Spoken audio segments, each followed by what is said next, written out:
where he went down on her. Oh, that scene was. Yeah. And then he just left her there. Like, you know, she had her time, and he's like, nah. It was... That man is hungry. He is hungry for some pussy.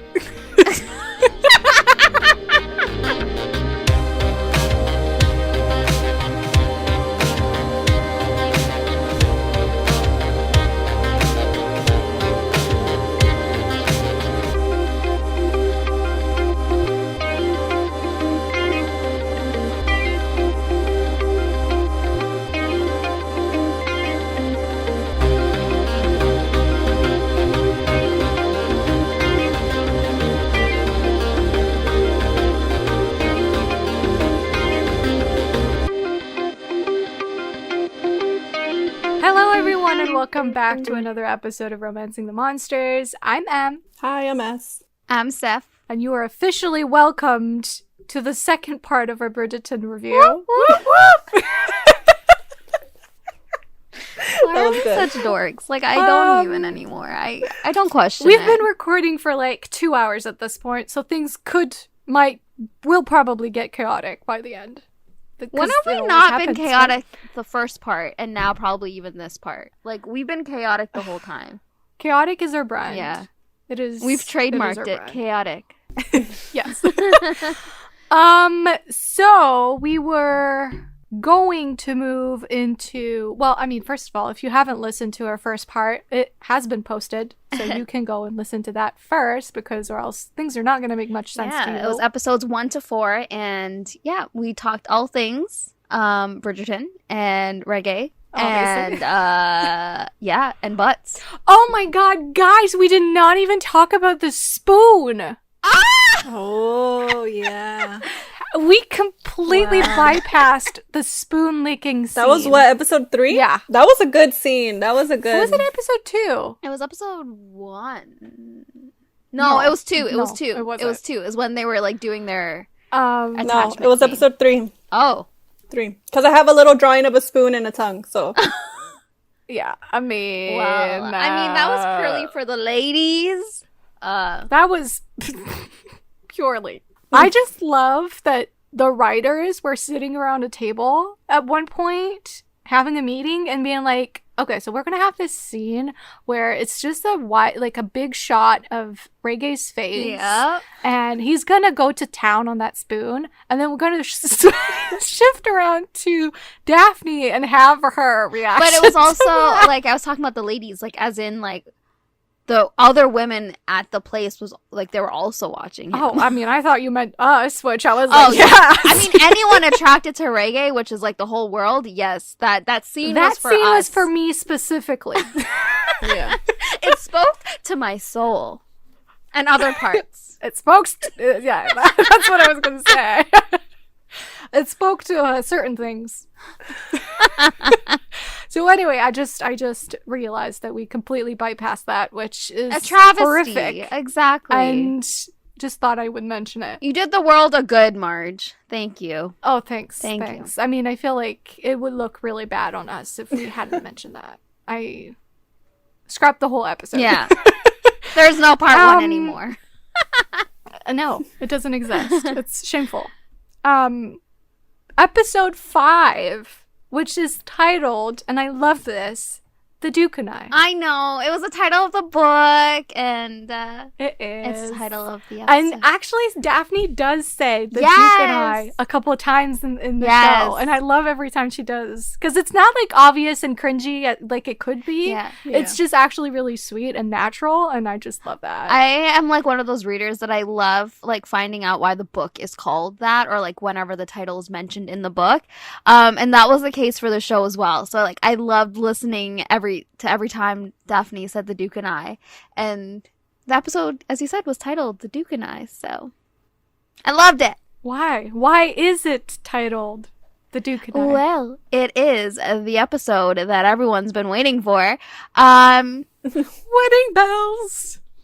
We are getting a wedding. So basically, they petitioned to get a special marriage license to get married in 3 days, but we find out it gets denied. And by who? The Queen. The Queen. Which is the best addition to well, I mean, no, I will write this down into history. I say that this is the best addition they could have done to the series, is the fact that they get denied the special license, because in the book they get it and then they get married and that's it. Because, and it is the best thing, because it gives us, ladies and gentlemen, the scene in which Simon confesses his love in front of the queen, and he has this whole speech that is just so fucking romantic, beautiful, and I want to read part of it, but we won't. We'll wait until we get to that part, because stuff happens before then. Okay.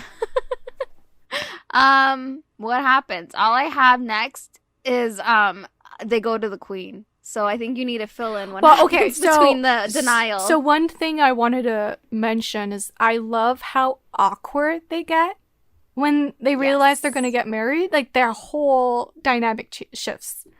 Suddenly they just don't know how to act around each other. I mean, Simon is drunk as hell because he's just... And found on the streets. And oh my god, when he tells the... When he shouts into the bar, play the song about the trapped wife.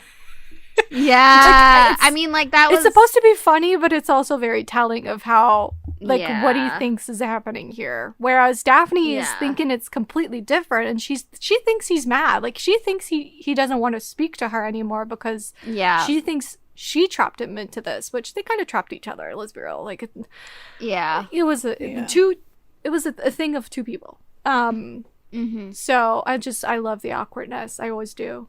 I did too. And we should also say that Eloise decides to take it upon herself to find out who Lady Whistledown is, because Lady Whistledown has been causing some issues. And also, it's Eloise. She wants to know. I love Eloise so much. I know. The actress is amazing. I love her character. Yeah. She's great. I didn't realize that the people they got were a lot older than I thought they were. Is she? Eloise. Yeah, Eloise is 31 and Penelope's 33. Or 32. How old is Eloise in the series? They're supposed to be young. 16, I think. Yeah. She's well, I mean, she's having her come out, so probably 16, 17, yeah. I mean, I think more 17, right? I think the come out is like 18. I think it's 17. I don't know. All I know... She's young. How old was Daphne in the book? I don't remember. Well, okay, so in the book, she gets introduced at 18, but when she meets Simon, she's 20, because by that point, it's been 2 years and she has had no suitors. Oh, and then in the show, they changed it that it was her first season and they wanted her to get chosen in her first season. Okay. So, and we get a scene, which I love. Like, the queen doesn't exist in the book, first of all. But we get a scene with her husband, the king. And I really think that scene changes your whole perspective of the queen. Because up until then, she's a gossip. She's kind of like this... I don't know how to describe her, but she's very troublesome. Well, she's very one-faceted at that point.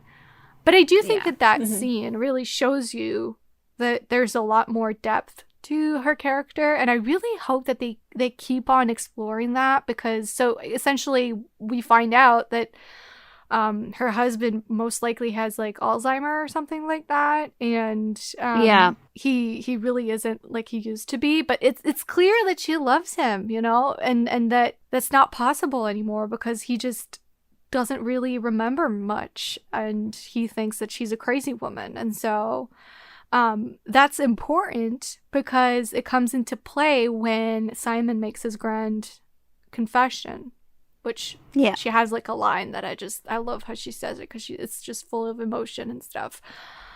So that scene, they go to the queen.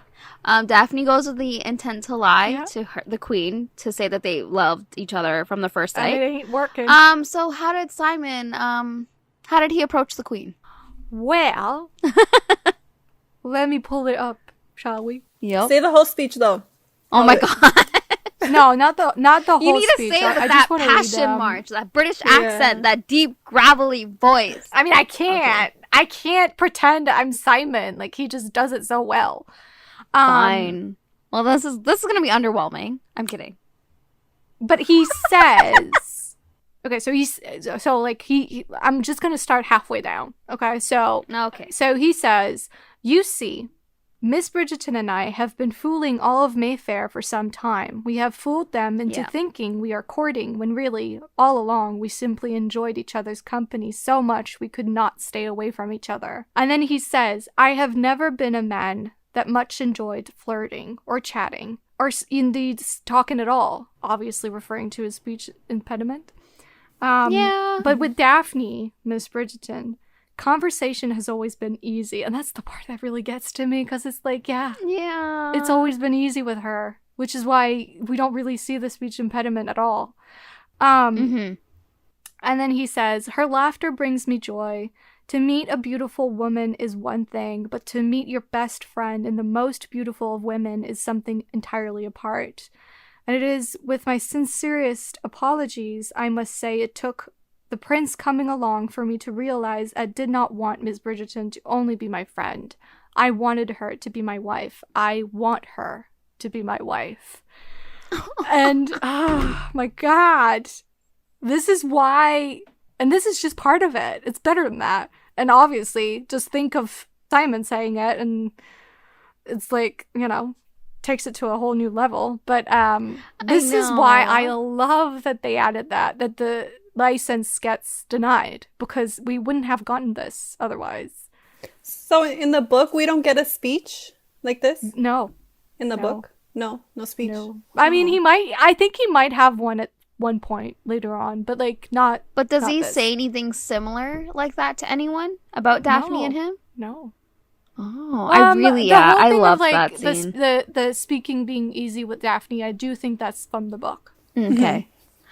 I loved it. That scene was so beautiful. It had me tearing up. Yes. I just teared up again listening to you say it, even though it wasn't in his voice. I'm just such a good actress.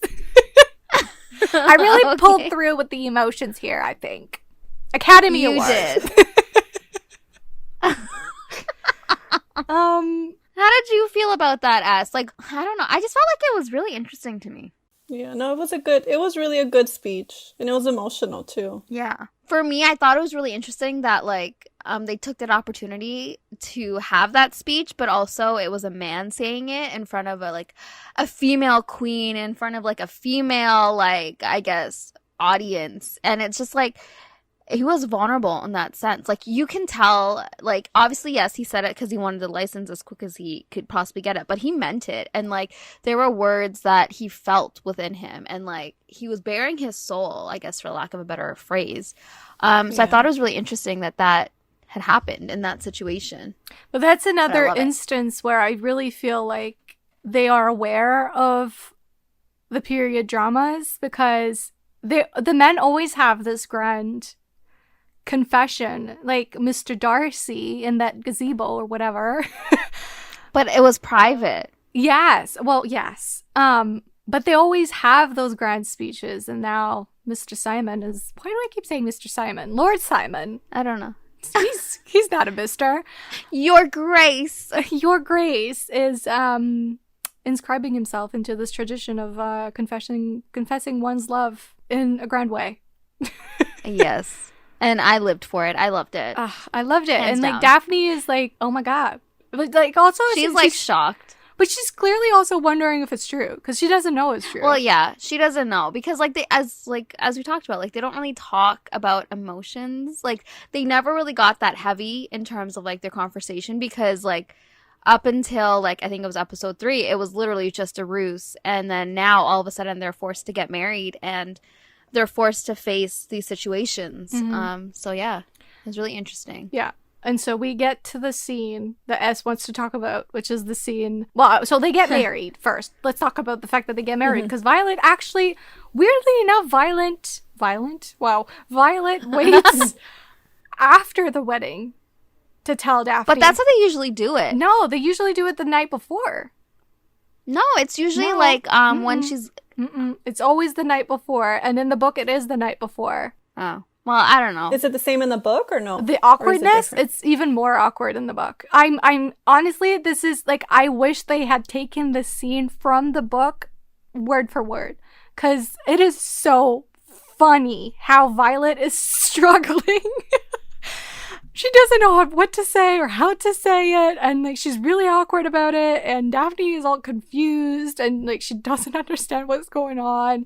And yeah, so first they get married, which I love the wedding, first of all. Yeah. And she looked beautiful. Oh, I loved she it. She was, and he was too. Like for once, he had he was actually properly dressed for once. Yes, because he's not dressed as he should be. Like his neck should be pretty hidden away, but he's always like wearing his collar open and stuff. Yeah. So I love how he takes off her glove and puts the ring on, and then loved it. And then afterwards, I love how the awkwardness continues during the reception with like how Daphne is like longing to talk to him and he's just not having it. And I'm just, I don't know why, but this is the angst that I live for. All right. I just love awkwardness and angst and just people wanted to talk to each other, but not doing it. That's my shit. And then we get to the scene that S wants to talk about. So what do you want to say about that scene, S? What did you think about it? So it was, I guess in the book you said that it was funny and awkward and then this scene is it's frustrating because Daphne is asking her, and they're supposed to be a really tight-knit family. You would think it would be easy for the mom to talk about what goes on and during sex and what to expect, what not to expect, what to do, what not to do, or whatever, you know? And it's frustrating because Daphne is asking her and she's going around and talking about dogs and like the bees and like I don't remember what the hell she used as an example, but it's just frustrating that she wasn't able to give her a clear answer. I mean, Colin does it too. Eloise asks in the first episode and Colin says, "Have you ever been to a farm?" I know. It's a thing in historical romance. Like, I'm just going to mention it. If you have not read the 5th book in the Hathaway series by Lisa Kleypas, I was just going to mention it. It is all about this idea that this poor girl, Beatrix, has been raised with a lot of animals, and she thinks that that's how it's done, which it can be done that way, but they're just so innocent, and so they see animals and they're like, well, okay, so that's how that must be done. But I get your point of like, why would Violet do that and not prepare her as best as she can for this situation, which I love that Daphne later on has a scene where she tells that to her mom. She's like, why would you do that? You know, you really did not prepare me for any of this. You prepared me to pretend. But after that, what the fuck am I supposed to do? So I did love that they added that because it's true. Like, they turned this into like a funny scene, but there are undercurrents of like real life fucking stuff that's right there, of like repression and ignorance and of what goes on, you know, in the marriage bed. So, anywho. Any thoughts? It was pretty frustrating. Yeah.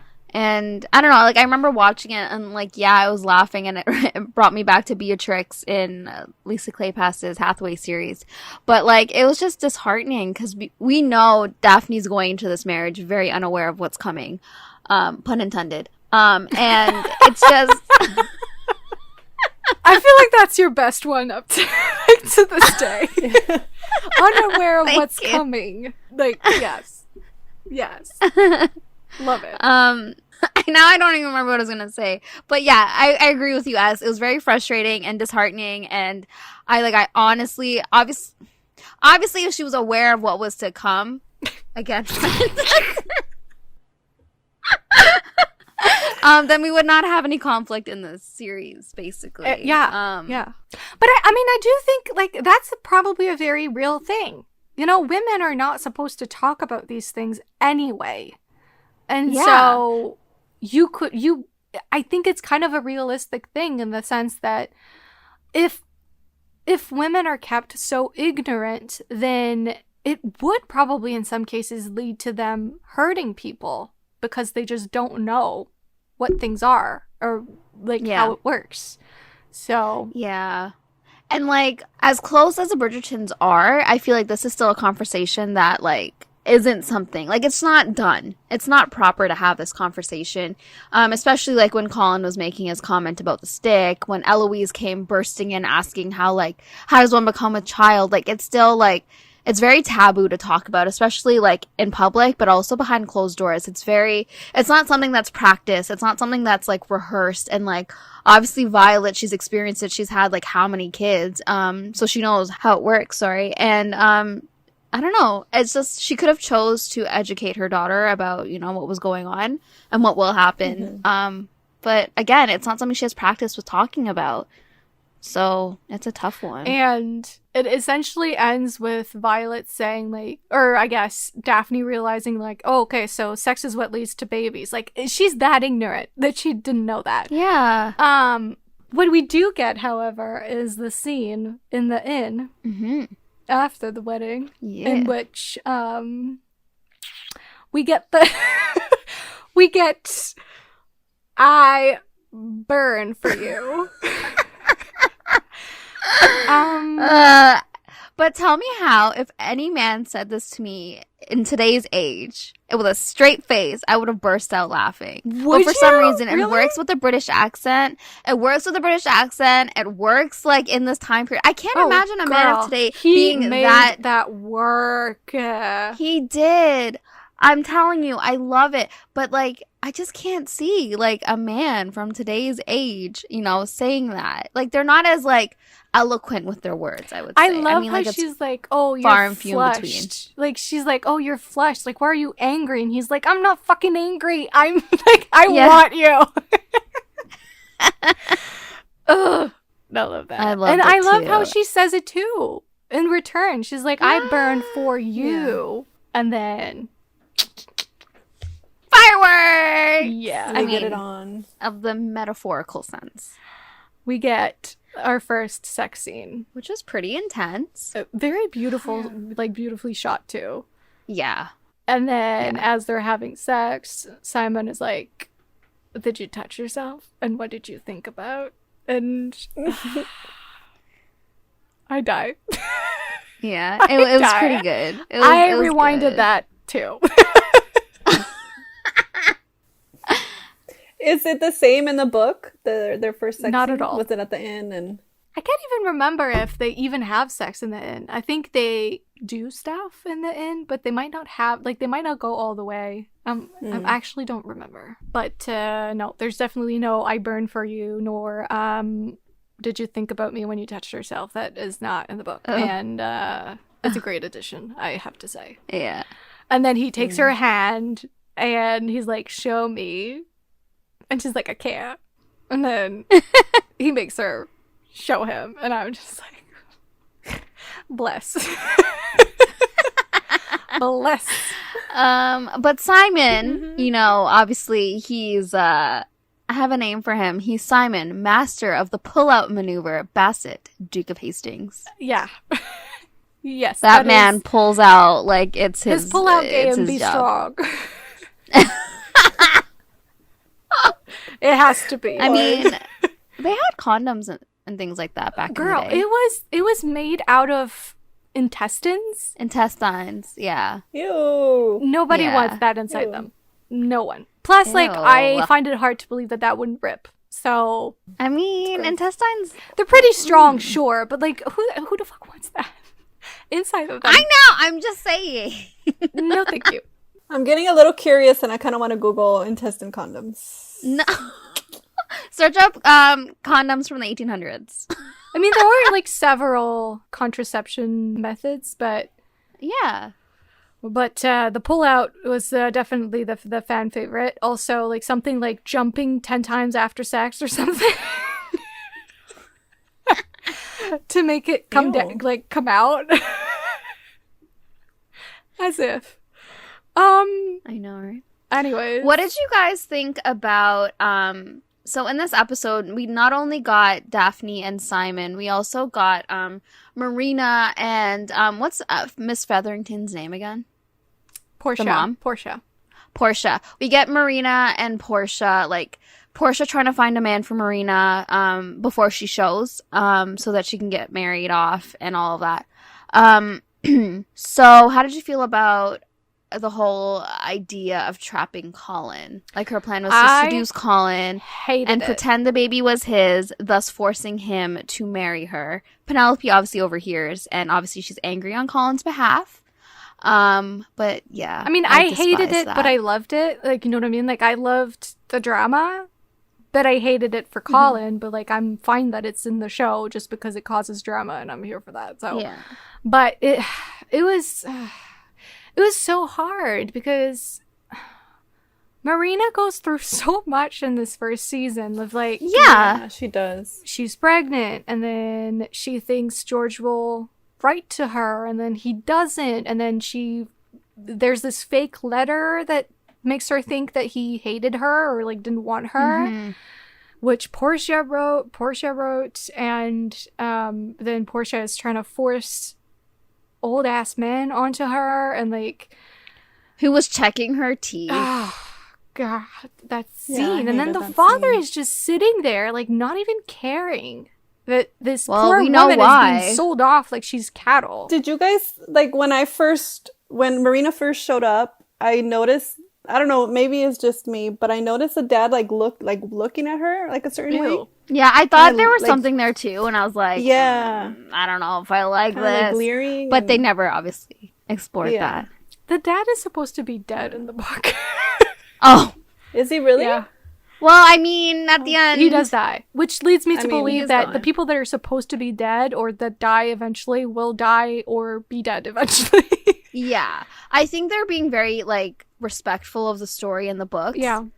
Oh, no, definitely. And they do have a lot. Like, as a fan of the book, I don't feel like they disrespected the book at all.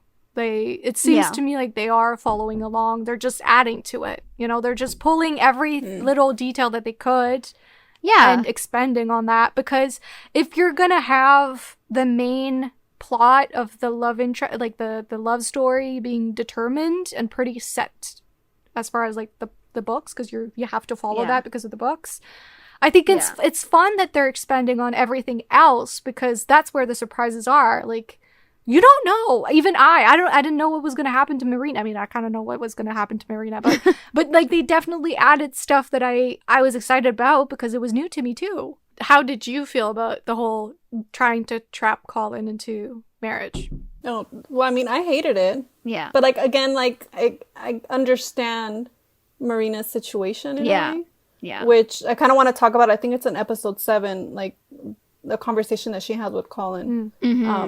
Yeah. Like, I understand, but I hate it. And it's just a fucked up situation for her. That was me too. I absolutely despised it. And I hated Marina for wanting to do that to Colin, because we know Colin, like, he doesn't really have a bad side at the moment. Like, he's a very sweet, caring, loving man. Yeah. And like, it's just like, it's so heartbreaking to see, like, there are these people that are gonna like prey on him and like, you know, want to ruin his life in a sense.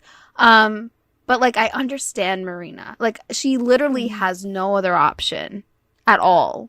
And this is like the only way she can secure her, like, a good life for herself and also her child. Yeah. And I think it also opens the conversation, or at least helps to draw similarities between her and Daphne later on. Like, I do think that those two women sort of understand each other, because both of them take actions that could be seen as wrong, but they do it because they think in that moment that is their only option, and they're like, this is the choice I make for myself because everything else has been chosen by other people, and so I make this choice. I have to make this choice. Which, yeah, I mean, I love that they added that for that reason, because I do think it helps Daphne's character, the whole thing with Marina, and how they are similar in that way. So, yeah.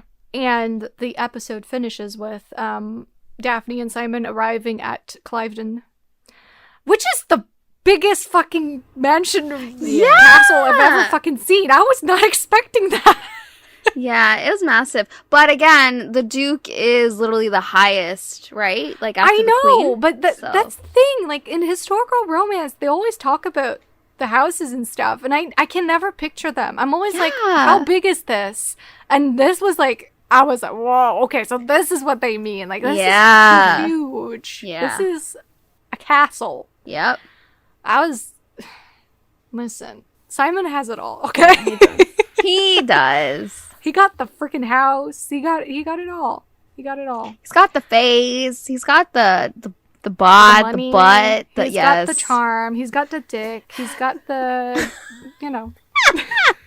He's got it all. He has it all. He's got the title. I really liked how this episode was done, though. I feel like the episode, like the wedding episode, was done really well, and like the build up to the wedding, and then the build up to like their first night was pretty well done. Yeah, and you would think that that's maybe a lot to have in one episode, but it actually worked perfectly. Yeah, like I feel like their pacing is amazing. I feel like that's the main thing. Like the pacing is really, really well done in the show. Yeah, and like I said in the last episode, I was worried about the pacing because of like all the things that still had to happen after episode 4, and like they were doing a really good job. Plus, like, I don't know about you guys, but when I watch a show and that I love, but there's always like episodes that I skip over because I'm like, oh, that one isn't as interesting. And I feel like with this one, there are no episodes that I would skip. Like, it's all of them have something to offer, some like a scene or multiple, not more than one, like multiple scenes that I look forward to. So I feel like the pacing is good. Sometimes I feel like there's scenes where like I'm just gonna skip over or like go take a washroom break or something like that. But like I honestly didn't feel that in the show. Like I didn't feel like I had to like take a break or like go on my phone because I'm bored. Like I honestly didn't feel that. Yeah. And they make you care about the side stories just as much as the main story. So, are we ready to move on to episode 6, the shagging episode? Yeah. So much shagging, a lot of shagging. I honestly think it should just be called episode 6, the shagging. Yeah, but it's called Swish. Swish, swish, bitch. Which I was like, what does that mean? But then eventually Portia tells Penelope to switch. Oh, it was Marina. Like, yes, switch to show if she's like if you can see that she's pregnant in her nose. Yeah. The shagging episode, which is the one with the wildest dream montage of Daphne and Simon having sex all over the castle. Literally everywhere. All over the castle. Everywhere. All the time. Which is the greatest thing in history. Yep. I agree. Like, it was like, it's literally like, it just felt like I was reading a historical romance, because like they have that period of time where like all they do is that is the honeymoon phase. That's what I mean, guys, when I talk about the honeymoon phase. No, I know what you're kind of talking like about. brushed over. Yeah. That is that. Yeah, I know. We got an episode. And whole episode of that. Yeah, it was great. I fucking love the scene where she's waiting in the dining room and he arrives late and they're like set, like the table is set as like the previous Duke wanted it to be, and Simon is like, why are we sitting like, you're so far away, and Daphne is all like giddy and all excited. She's like, I can remedy that. I love that scene. She's so cute. And then like she brings her plate closer and like he grabs a chair and like both of them are like telling the servants not to do anything. And they're so giddy and fun, and like eventually they decide to skip dinner altogether and go have sex in the rain outside. And it was gorgeous. Beautiful. Loved it. Yes. It was a good scene. And in this episode, we also spent time with the Bridgertons. And this is when Colin... So also Marina had tried to go along with her plan and tried to, seduce Colin, but Colin, being the man that he is and the way he was raised, he's like, I can't do this to you. If we're gonna do this, we gotta do it right. And so he proposes marriage to her, and our Colin is the sweetest and says that he wants a long courtship. So he plans to marry her at the end of the season, which still is a few months away, and that is not working out for Marina because we know she's having her baby not soon, but she's pretty pregnant. And this is the episode where it's out and about, right? Like everyone knows that he wants to marry Marina. Yeah, I think so. I think so, yeah. Yeah. Which Penelope's reaction, oh I my know. god. When she comes running to Eloise and bursts out in tears. I know. Oh my god, heartbreaking. Heartbreaking, because she's so in love with him. I know. And it's... So that happens because like she finds like Marina is planning to go to Gretna Green, which we know is where like these historical romance characters go and get married. Do any of the couples get married at Gretna Green in the series? Do you know, Marge? I don't think so. So we'll never get to see it. Lisa Kleypas loves a good Gretna Green. Anyway, we digress. But yeah, isn't it in that episode too that Marina tells Penelope like, oh, it's just childish love? I think so. Yeah. I was like hating on Marina in that scene. I was like, how dare you You hurt know my nothing Penelope about like what that. Penelope is going through. I hated that. But at the same time, so one thing I love about Penelope and Eloise, like at this point, they're fighting with each other because Penelope is out in society. She's like having her season, and Eloise has chosen to take the season off and like have her debut the next season. And then they have a little bit of a tiff because Eloise wants to find out who Lady Whistledown is, and Penelope is saying that she has bigger issues to deal with, like, you know, the man that she loves is marrying someone else, and like she just doesn't know what she's gonna do with her life. They fight. But then, like, as you said, Penelope, like, at the end of the day, like, they're sisters, they're best friends. Like, she comes running and crying to Eloise, and, like, I was just like, this is so realistic, because, like, despite, like, you fighting with someone and, like, I don't know, they're still your source of comfort. Like, Penelope had to go to Eloise, because that's her best friend. But also the conversation of, like, Eloise not understanding that not every woman wants what you want. Yeah. And I love that Penelope has a line at one point where she tells her, like, well, that's what you want. But what if I want this? I want a suitor. I want a wedding. I want to get married. Life. Yeah. And, like, I support you not wanting that, but I want it. And it doesn't make me any less. You know what I mean? Exactly. And I would like for you to support me. Yeah.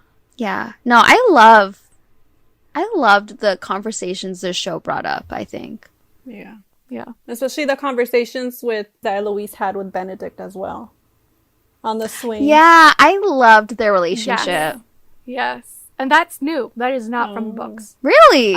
I do love that they added that because it makes sense, like, for them to be the closest or closer. Because, like, she loved writing, and, like, he was, like, you know, as you said, an artist, but it's not something that, you know. But both of them feel like they can't do what they want to do because of their situation in life. Exactly. And I just love the relationship. And I also love that Eloise is like, they're smoking up smoking up a store. And like, I love it. She's like, I'm just gonna own it. And like, Benedict is like, can I have one? And she's like, okay, here. Yeah, which is like similar to when later on Benedict, like, they're in the carriage and he brings in like the modiste. Yeah, and Lady he's like, Delacroix. don't tell mom. I just love like how they know each other's secrets. Yeah. I mean, that happens, I think, in episode 7, maybe. I don't know.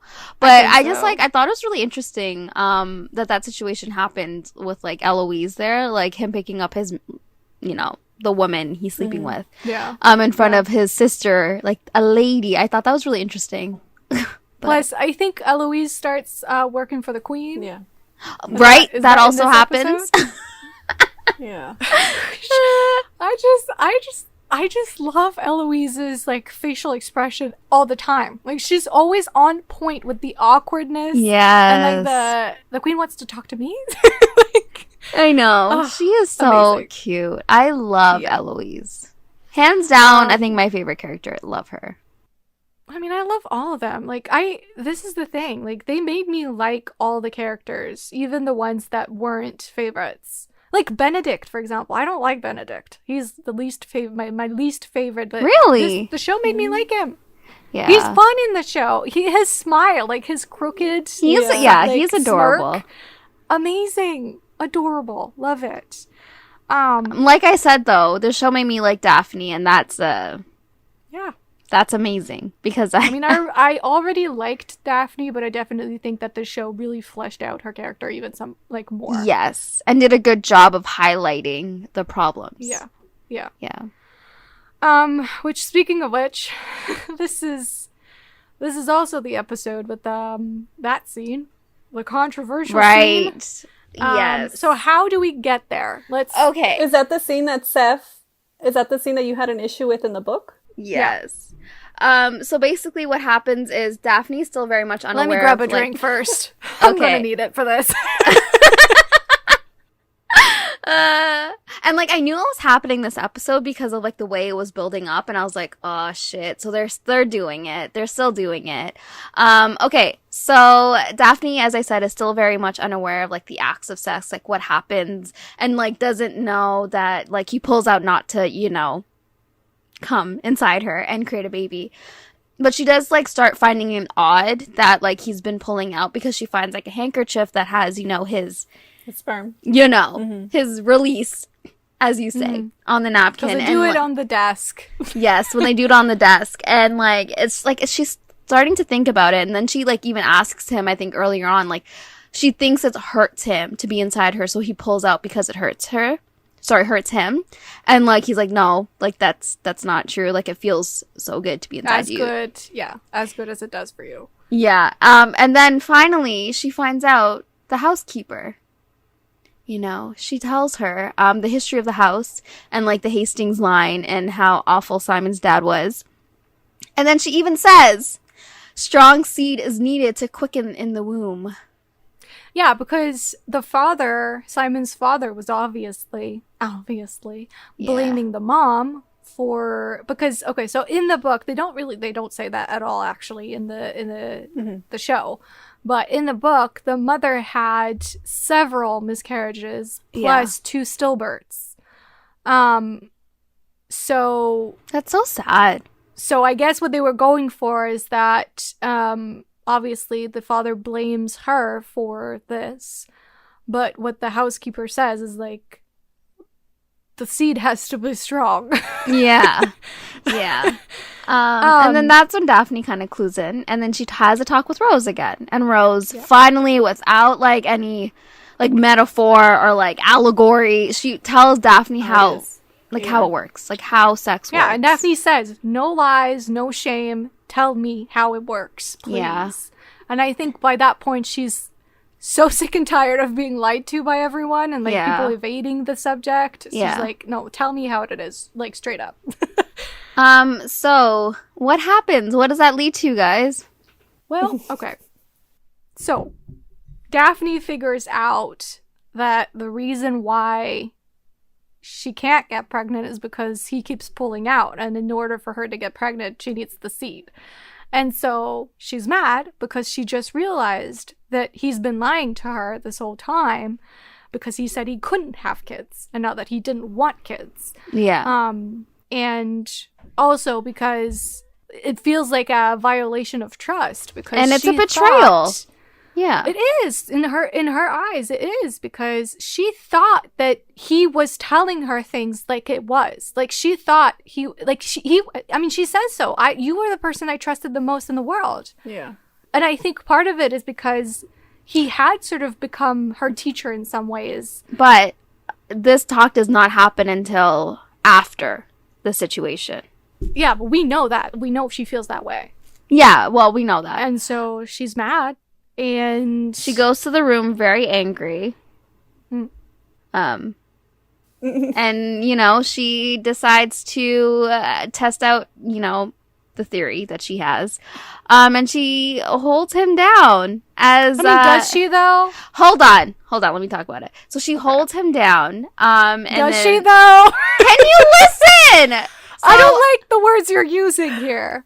She doesn't hold him down. Can you wait? I'm going to explain. Sure. So she takes the reins and flips them over until she's like on top. Sorry, what? I was just laughing at us. Okay, anyways, so all he says when he finally realizes her intent is wait. And obviously that wasn't enough. She was too far gone in her situation. And so was he. And he, you know, culminates inside her.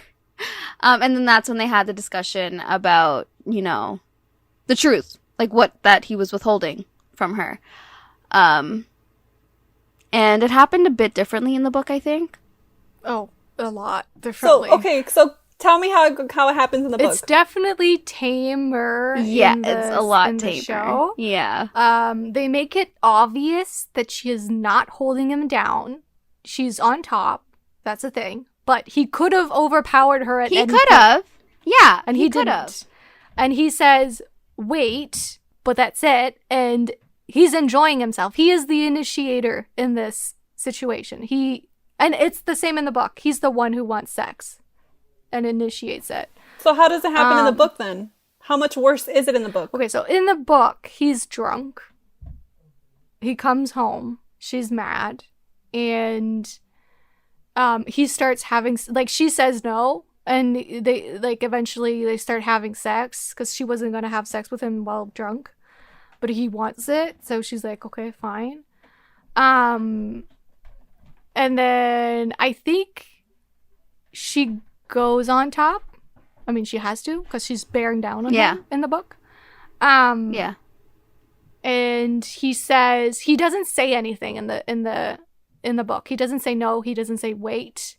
All it says is that there's a pleading look in his eyes, and that's it.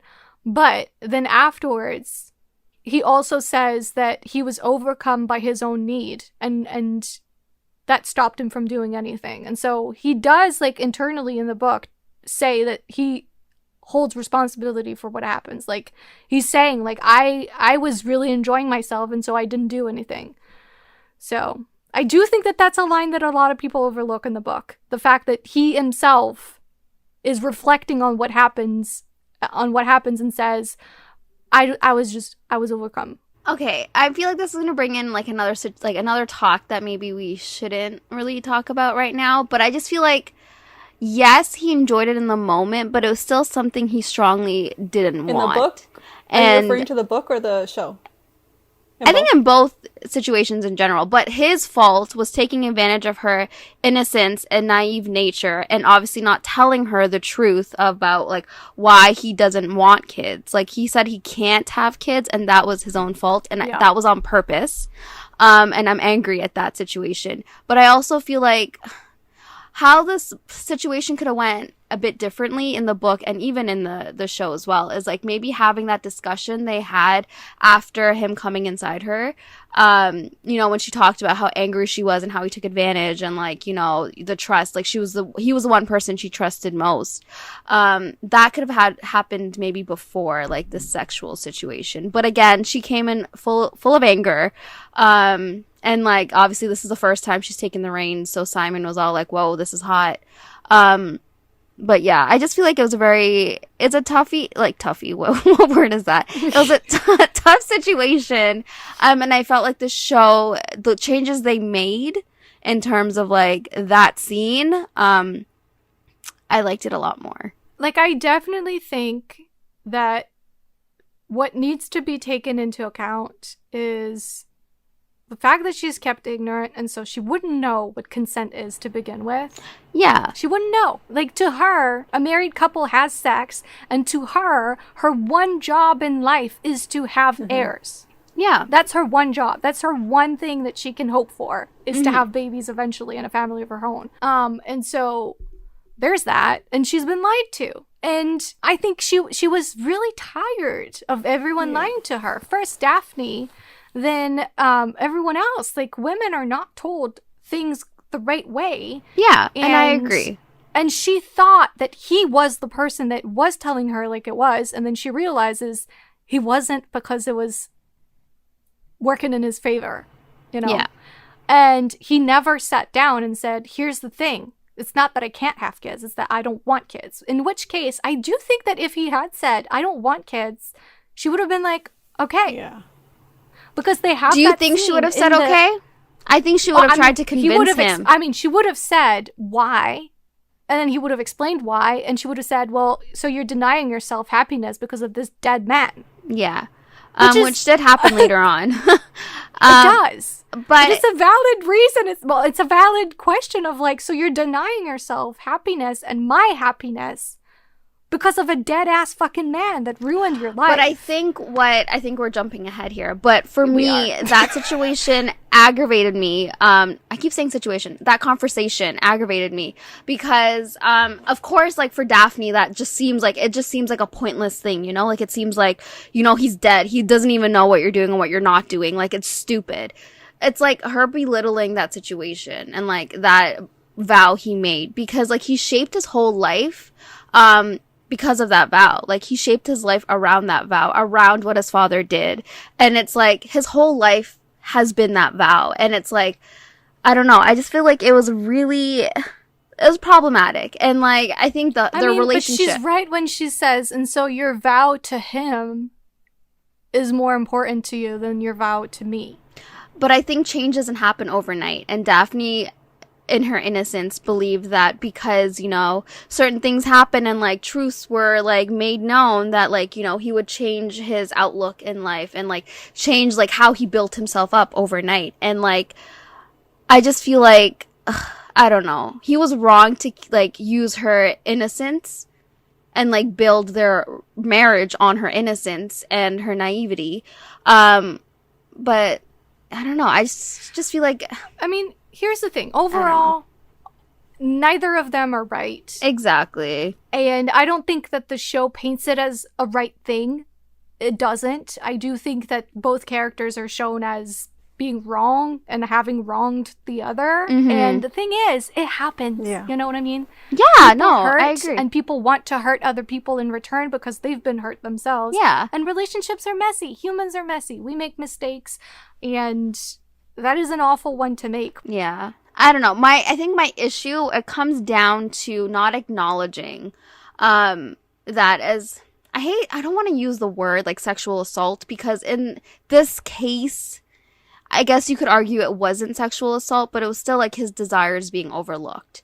And like, I think they made it an issue of trust in the show. That's what they did. They tried really hard to show it as this is trust. She broke his trust and he broke hers. Yeah. And I think they did a good job of like the aftermath in terms of like where they were in episode 7. And I think they did a good job of that. So there's that. But yeah, I just feel like even in the books, it wasn't acknowledged as sexual assault because, you know, as you said, it was like Daphne was unaware of consent and all of that stuff and what one agrees to in bed. She was unaware of that. So at the time, and also at the time this book was written in like 2000 and like early 2000s. It was written in the late 90s. Oh, sorry, late 90s. So even then, the conversation of consent was way different than it is today. Exactly. And that's the thing. Like, we look at it with a very modern perspective. But the thing is, you have to put yourself in the shoes of those characters in the time period that they live in, you know? And as a woman, she didn't have much choice. And so she chose to make that one choice for herself. But I think as it being a modern production, they had the choice of, like, turning the narrative a bit differently. And I mean, sure, the book, they kind of did. They changed it in the sense where it was about trust. But I still feel like they still needed to acknowledge like what happened, but I think it happened differently in the show. So again, they didn't really need to deal with like the whole aftermath of, you know, Simon and Daphne. So I agree with both of you. Your guys' discussion. Yeah. But for Seth, I think we're kind of agreeing anyway. Yeah. So. No, yeah. But I didn't think about it as deeply as the way Seth is, you know, laying it all out. Like, you know, it gets you thinking deeper.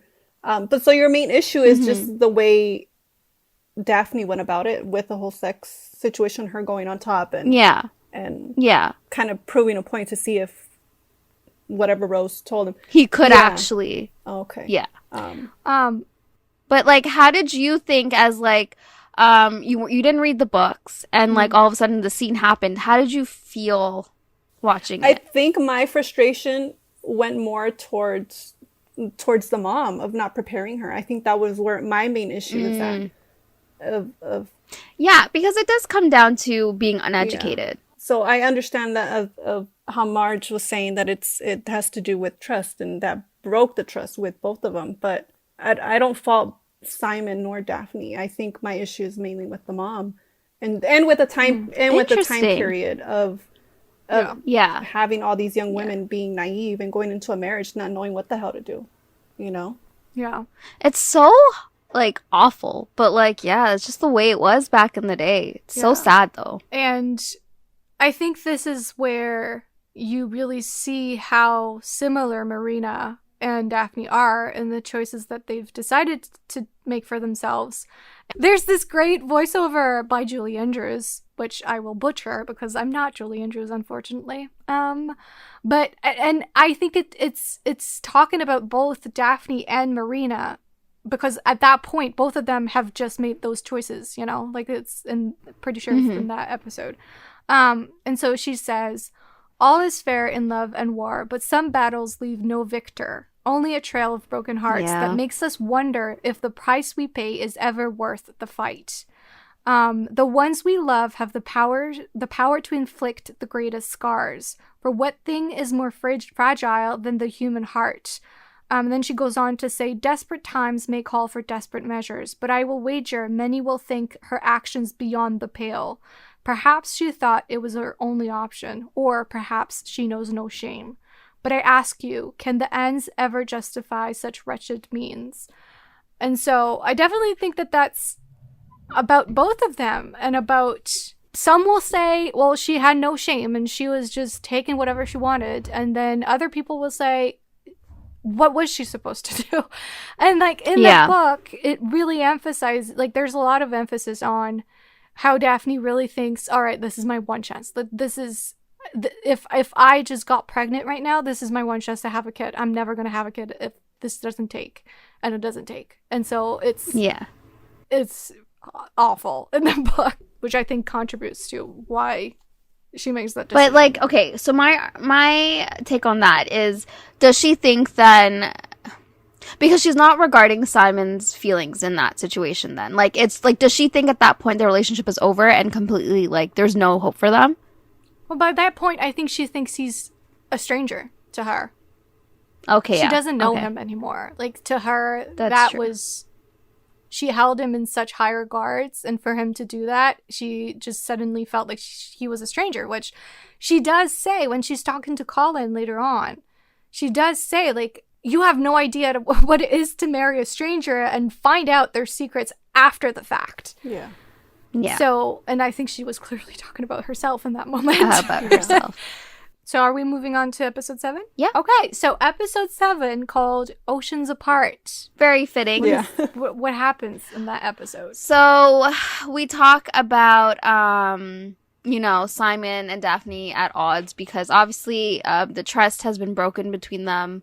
Was it ever really there? We don't know. Obviously not, because Simon didn't trust her with the truth. And Simon says he only wants a marriage in name only and tells Daphne he'll be close to her only to find out if she's pregnant or not. And then he's like gonna skedaddle, like he's gonna be gone. He doesn't want to be there anymore. This is when Colin finds out that he was being used by Marina, because we find out by Lady Whistledown's newest issue that she is actually pregnant. And she's been pregnant since she had arrived to London. And the Featheringtons are shunned by the London Ton. Like, they actually cannot even attend parties anymore.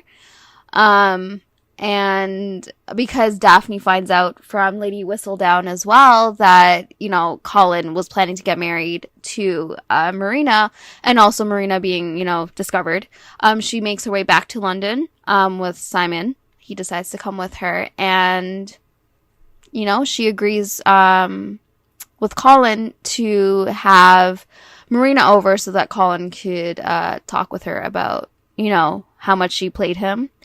And then we get to this discussion with Colin and Marina. So the episode starts, and I love that scene where Daphne is playing the piano and he's shooting birds or whatever.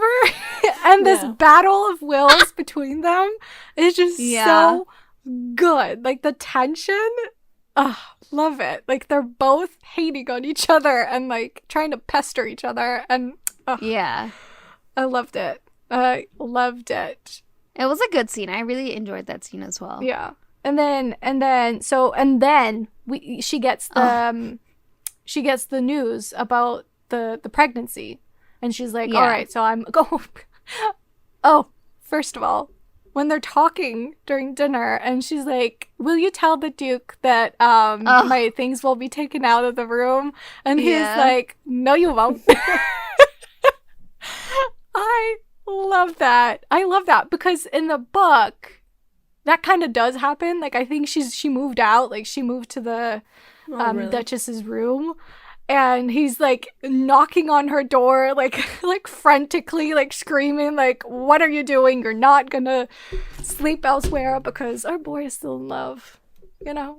He just won't admit it. But then he tells her that he wants the marriage in name only. So, yeah, like... he does. So, like, what the hell's going on? What do you want? You can't have it both ways, mister. I know. I mean, he wants it all. He doesn't want her, and he wants her. So... Yeah. And she's like, well, that's what she says. She's like, well, I'm not inviting you back into my bed, so what's the point? Yeah. But, you know. Yeah, I like that. As I said, like, this is pretty much like a heroine's journey. And, like, in this episode, you can see, like, I feel from episode 6, like, she's starting to, like, come into her own and, like, actually, like, drop the perfection facade, I guess, of, like, needing to be perfect, needing to, like, appear perfect. And, like, you see her anger, you see her frustration. Like, I feel like the piano scene did a really good job of, like, showing her actually being angry for probably, like, the first time. And then, like, yeah, this episode, again, continues to, like, show her change. Yeah, because that moves into the conversation with Violet, where Daphne finally confronts her about not telling her shit and not preparing her correctly for married life, and just teaching her how to pretend into society, but not telling her how to freaking live a married life. Exactly.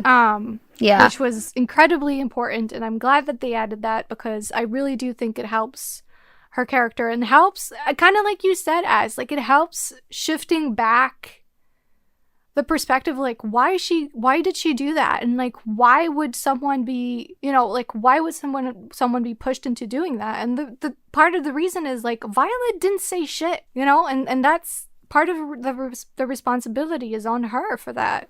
Yeah, as a mother, it was her duty to educate her daughter, but as we were talking earlier, it's also the same thing, like, in society that simply isn't done.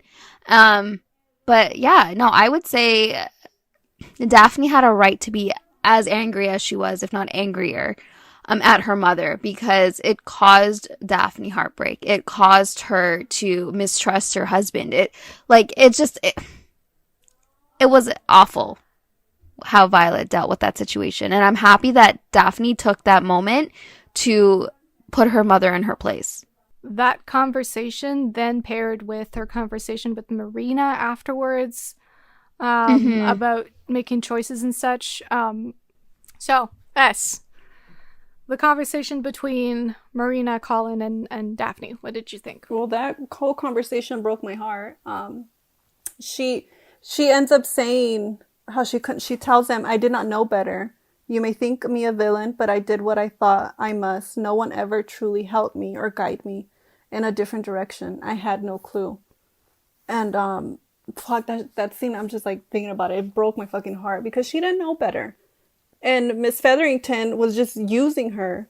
She had to deal with everything in the only way she thought was right. And like you said, like, she was unaware, I'm pretty sure, when she had sex for the first time, like you said. So I just feel like it's just heartbreaking. She probably didn't know how the fuck seed works either. Yeah, exactly. And, like, obviously she's left with a baby and no man because man went to go fight in war. And like, it's just heartbreaking because, like, she's forced to do everything on her own. Like she said, she didn't know any better. And, like, she literally had no one. And, like, she didn't know what to do. So she had to do everything for herself.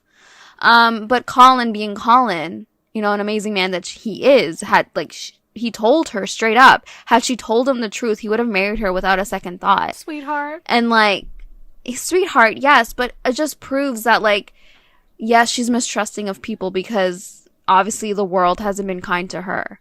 Yeah. And it's just it's a sad situation for sure, because Colin, of course, being Colin, would have married her, would have provided a home for her, but it's just it's tough. But I also think that him saying that is sort of a parallel to Daphne and Simon too, of like, Simon, had he told her his real reason, maybe she would have been like, all right, well, fine, like, we won't have kids if that's what you want to do. But he didn't. And Colin would have been like, had you told me, I would have married you.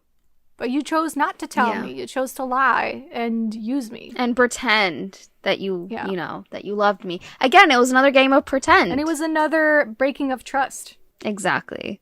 And then after that, though, I think it was when Daphne confronts Simon and asks him straight up, what the hell? Oh, yeah. And then he explains that he made a vow to his father on his deathbed. So yeah, we already talked about that. But I mean, it's an important scene, because she's like, so your vow to him is more important than your vow to me, and ultimately he's like, which and she has, and it's one of my favorite lines. Like, she says, we'll be miserable together, happy apart, or something like that. And I just love that line. Yeah. Because it's heartbreaking. Yeah. Because they'd be happy together, but they're denying themselves that. Or he's denying that for them. I don't know. I just feel like it was two perspectives. Again, we're going back to that discussion of perspectives. But, like, I see Daphne and, like, where she's coming from, and, like, her belief that, like, this vow is stupid because, like, hello, your dad's dead. Doesn't even know what you're doing.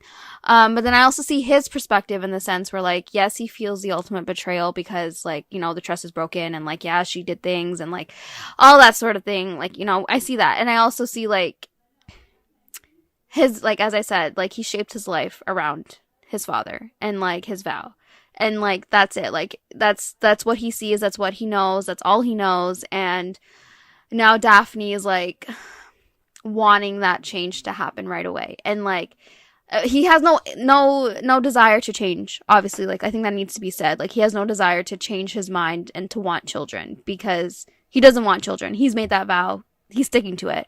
But yeah, it's the power of perspective here. I think her speech is better in the book. Like, it's much more intricate, and, like, she says something like, doesn't he win if you deny yourself happiness? Like, isn't that exactly what he wanted for you? And it's so true. And, like, I hate that they didn't include that, because I truly think that that's the core of it. Like, that's the core of the issue, is, like, you let himself win by denying yourself happiness. Yeah. He would lose if his one son, his one heir, happened to have the best life, the most happy life, and a brood of children that he loves. It's just, anyway. But I think how Simon looks at it is that his father only wanted an heir. And he doesn't look at, like, the idea of happiness, because his father wasn't happy despite having an heir. Like, he was not happy.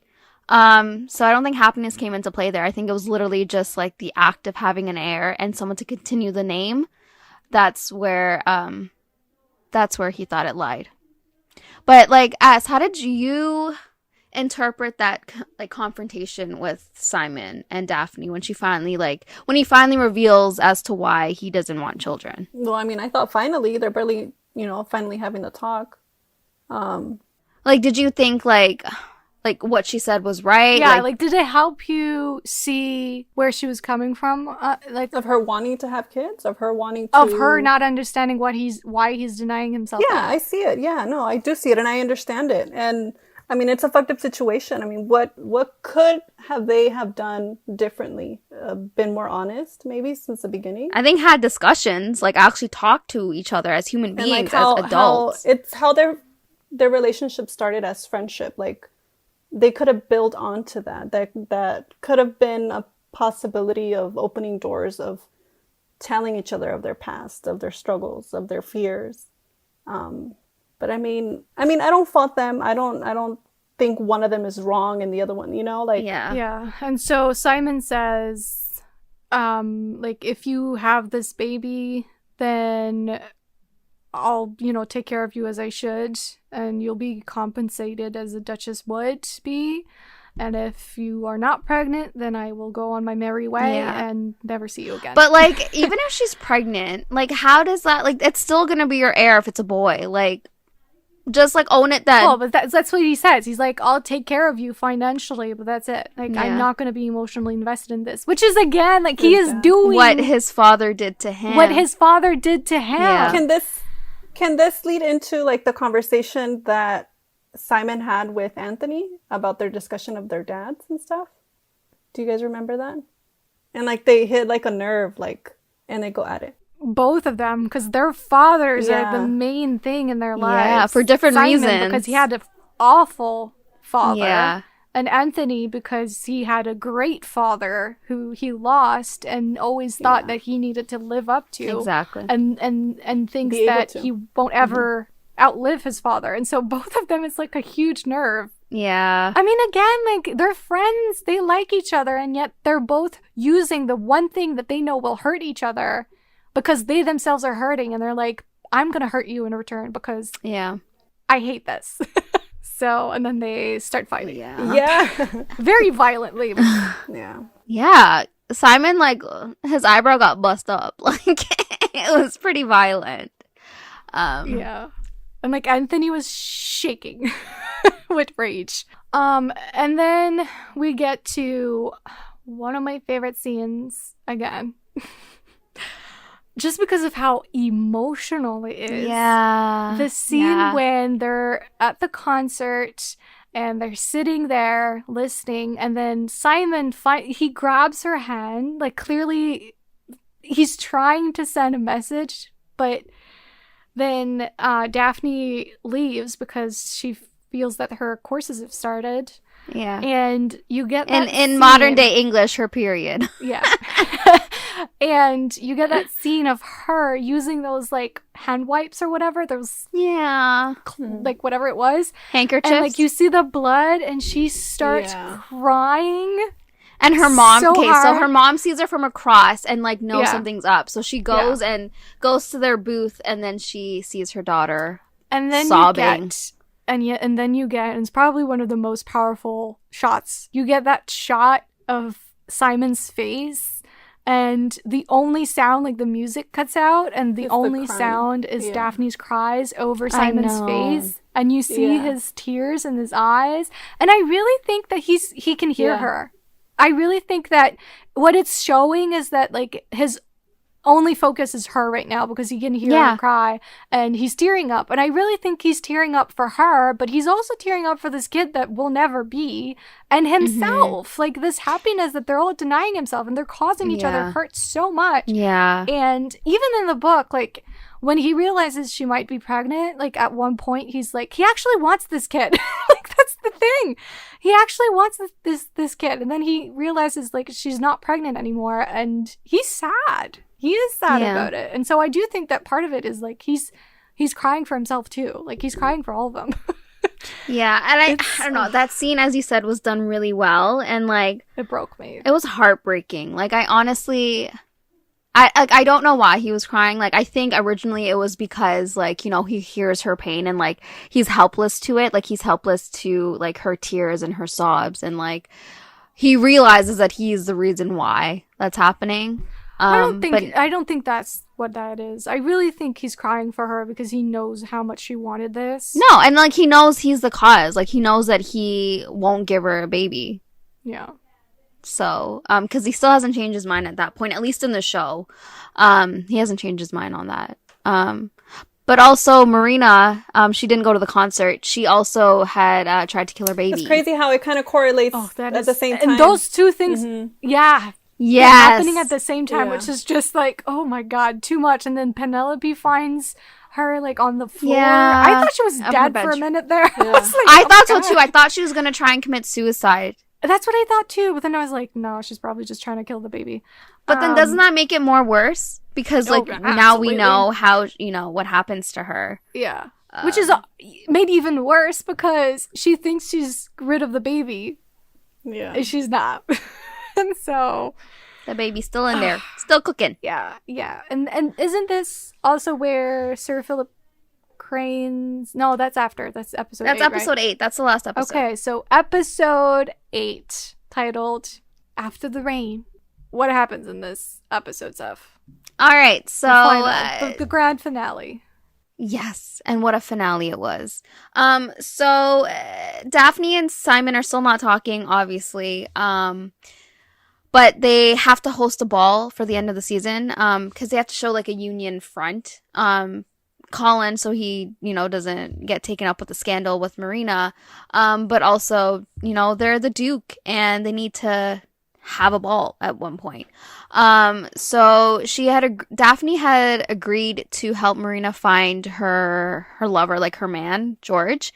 And finally a Sir Crane appeared at the Featherington house, and we find out it was the brother of the man she loved, and that her man had died in service, and he really loved her, but he died. That was also heartbreaking. When she says that, and how she, I thought him a villain, but he loved me all this time. He loved me, and I was wrong. How she delivers that. That actress is great. She was amazing. Yeah, that scene. Yeah. I cried. I cried. I just cried so many times in episode 7 and 8. They're very emotional. I was just crying. And I'm not a crier. I am not a crier, people. So this is huge for me. It means that I was really connected with what was going on. They did a really good job of delivering emotions. The actors are really good, but the direction was also really good.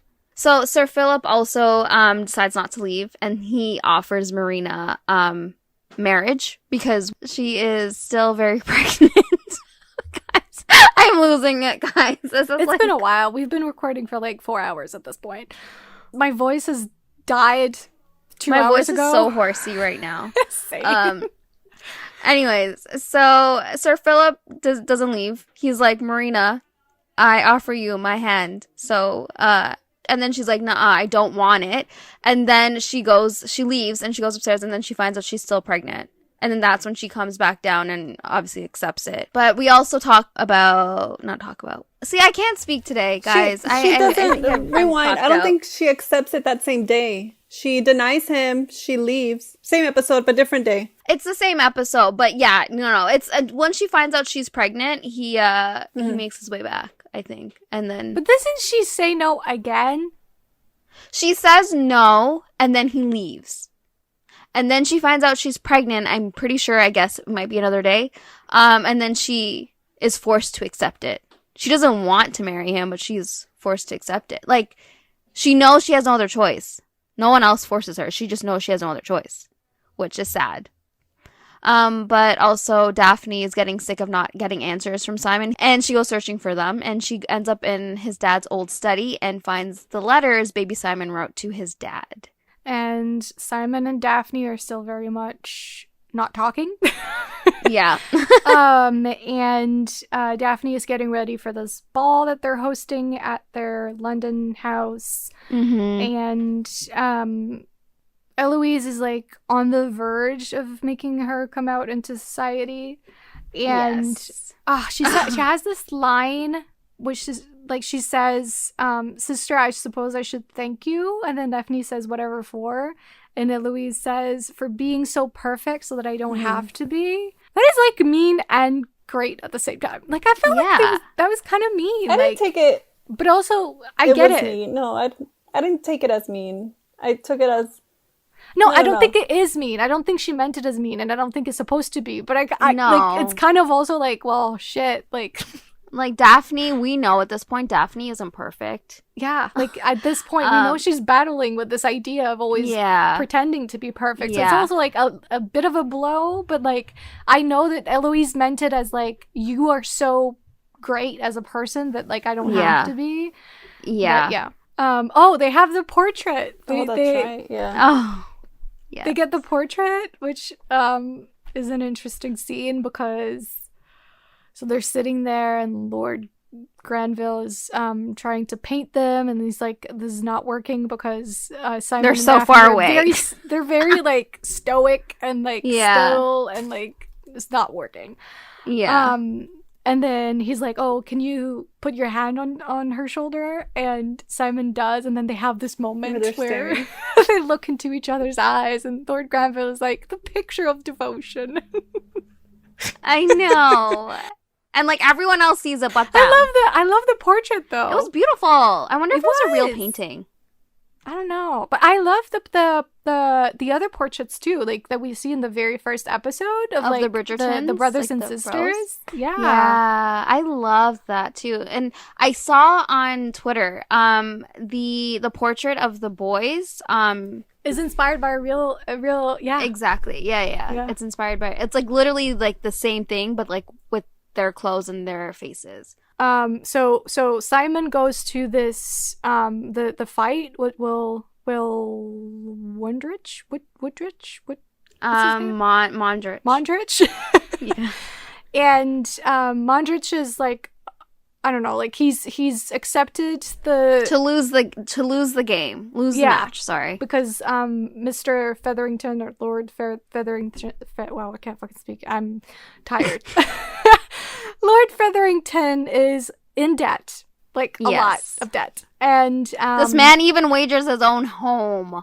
Yeah, to that point, and so he arranges something with Mondrich that Mondrich will lose his game, and Featherington will bet on the other guy so that when he loses. Mm-hmm. He gets all the money, and then by getting all the money, he can then give Mondrich more money than he would have made had he won. Yeah, I think he promised him half of his earnings. Yeah. And so they organize that thing, and then Mondrich does lose the game, the match, sorry. And then Featherington gets his money, and then he's killed off. Essentially. The dad, Featherington, is killed off, yes. While Mondrich is living the life of luxury, basically. He's in society. But it's the people that killed him, they caught on to what he was doing, right? That's why they killed him off. Yeah. So, which is why they killed him and took his money. Which leaves Portia in ruins once again. And like you actually feel for her by that point, I feel like. Like she's very evil in certain parts, but they actually managed to make you care. Exactly. By that point. She has no prospects right now. Yeah. She's not young enough to, I guess, remarry, but she could if she wanted to. Yeah. She has 3 daughters to raise. She needs funds for that. She needs to find a way to marry them off. They need to have a sizable dowry enough for men to want them. Yeah. Yeah. She's left with a tough situation. And they also have like this. I liked the scene where Marina asks her like, "How did you do it for 22 years?" Yeah. And she's like, "Well, you find things to love about each other, like." You have to, because that's just the situation. People don't love each other and are married off, and you find things. And I like that line for her, because it's like it really shows you that there's more to her than just a hungry high society mama that's just trying to marry off her kids and like doesn't love them. Because I do think she loves her kids. She's a peculiar woman. She's a very interesting woman for sure. And I think as historical romance readers and like obviously viewers of period dramas, we only see the stories that end up love, like they end up being love. And like we don't see the situations where like, you know, they either 1 are comfortable with each other or 2 absolutely despise each other but are forced to have a life together. We don't see those situations. And Portia and her husband was one of them, where they absolutely didn't like each other, but they have to find a way to procreate and also like live in the same house together. Yeah. And that line is also important for Marina, because if I remember correctly, Sir Philip Crane and Marina did not love each other, but like they cared, you know, by a certain point. Like he was sad that she died, and so I do think that will help with that, like of her being like, all right, so I have to find things to love about this man, even though he's not the man that I loved. Yeah. So yeah. I'm curious to see how they're gonna like include that into the story. Like, is it just gonna be a thing that we experience in season 5 if we get that far, or is it something that's going to be like in our faces from like, you know, season 2 or 3? I don't know. I'm curious. And so we get to the ball. So basically what happens is Eloise also makes an appearance at the ball, and she has figured out, in quotations, that Lady Delacroix, the modiste, is the Lady Whistledown. And she finds out from the Queen's men, I don't know who he is to her, I forgot, that they plan to catch Lady Whistledown and expose her at the ball. Yeah. And obviously Eloise didn't ever want her to get caught. She just wanted her just to know who it was, and also to change the narrative for some people. Well, I actually think it's more deep than that. I think the whole reason why Eloise is trying to save Lady Whistledown here is because this is a woman who, by staying anonymous, has created a platform for herself. She has a voice. She uses that voice, and she's making money off of it, and she has that liberty that Eloise wants so desperately. And so I do think that it's all about, for her, it's all about saving someone who has what she wants, because to her, it's like saving herself. Yeah. Which I think is really interesting. Like, it was obviously probably the middle of the night, because, you know, these balls start really late. And Eloise is just, like, out in the open. She just paid off her man and was like, yeah, I need to go stop this Lady Whistledown. And so she goes, and, like, she's in the, like, middle of the night, not in the best, safest area. And, like, she's just there, like, flagging her arms, like, I was like, excuse me, Eloise, do you not know where you are? And so back to the ball. We have the ball, the first ball hosted by I was going to say the Bassets. It's the... Well, they are the Bassets, but they are the Hastings. The Hastings, sorry, yes. And Lady Danbury says to Simon, and I think this is a great line, because it explains everything that is wrong with Simon's plan here. Mm-hmm. And she says, "Pride, Your Grace, it will cost you everything and leave you with nothing. You must not allow it to happen to you too." Because she's obviously talking about his father and how he let pride ruin everything for him. Yeah. And so she's like, you can't let that happen to yourself too, because that's the whole thing. Like, he's repeating what his father did, thinking that he's actually seeking revenge, which he's not. Yeah. And that was, like, in a way, his wake-up call. Which was, I mean, much needed. And then they had their first dance at the ball. And then what happens? Oh, wait! No, before then, Violet has this amazing speech to Daphne about her father. And Violet is like, the last time I danced was with your father. And, like, she says, like, we chose to love each other every day. Yes. Love is not easy. We had our battles, but we woke up and chose to love each other. Yeah. And she's like, I miss your father, but it's incredibly comforting to know and brings me peace to know that we did that. We loved each other every day. Despite everything. Exactly. And so Daphne, for her, it's like she realizes, well, I choose to love this man from now on. Like, no matter what, I love this man. I choose to love him. Yeah. And so that's how she makes her choice. And then they have their dance. And then the rain starts. And, like, they stop dancing. Everyone else leaves the dance floor. And Daphne has, like, this moment of... It's essentially like she's being free. Like, she's just... She has this moment of... I don't even know how to describe it. How does one describe that scene? I don't even know how to... Like, I think it was done so well, like, with her looking up to the sky. Oh, sorry. Her looking up to the sky. I'm, like, doing the actions. I'm moving away. Yeah, looking up to the sky. It's like her facade was, like, melted. Like, it was, like...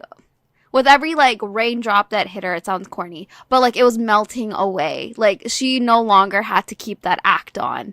And, like, and that's how I saw it. It was, like, her awakening in a way. Like, her full awakening. That's how I saw it. I mean, rain, right? Like, resurrection, rebirth, washing away one's sins, moving on, starting over. Like, that's what that means to me. That scene is like, yeah, she is letting go of this idea of perfection. She is acknowledging her flaws and his flaws and choosing to love him despite it all. She's loving herself in that moment. She's like, fuck expectations. Fuck all of this. I am who I am. Yeah.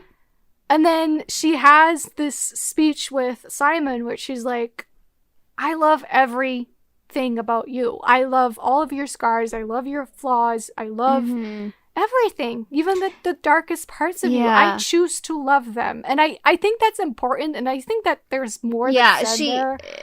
Yeah, I think she also talks about like how Simon believes himself unlovable because of like his father, and like she talks about it, and like she obviously admits that I look at your letters, but like what was I supposed to do? So yeah, it was like her like affirming and just saying like I love you despite what you think, and like you are not unlovable. And like I think that discussion was really important, and it was like I think it was for the first time she said I love you, and it was done beautifully.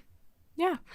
But what I mean is like, so she was mad at him, and she, in those earlier moments, she was like, well, I don't like this version of you. Like, I don't like what you've done here. And so I do actually think that what she was saying is like, I'm so unhappy, and I want to be happy, and I want you. I want all of you. I accept even the parts that I thought I couldn't love. I love them. I choose to love them. So... How did you think about the love confession, like, on her side? That she didn't really expect anything from him again. Like, she just, like, said it and left. I think that was needed. I think that was such a powerful moment for her. She took charge. She literally said what dropped she had the mic. To say.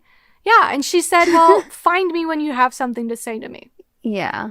Because in this moment, I have to say my piece. And that's that.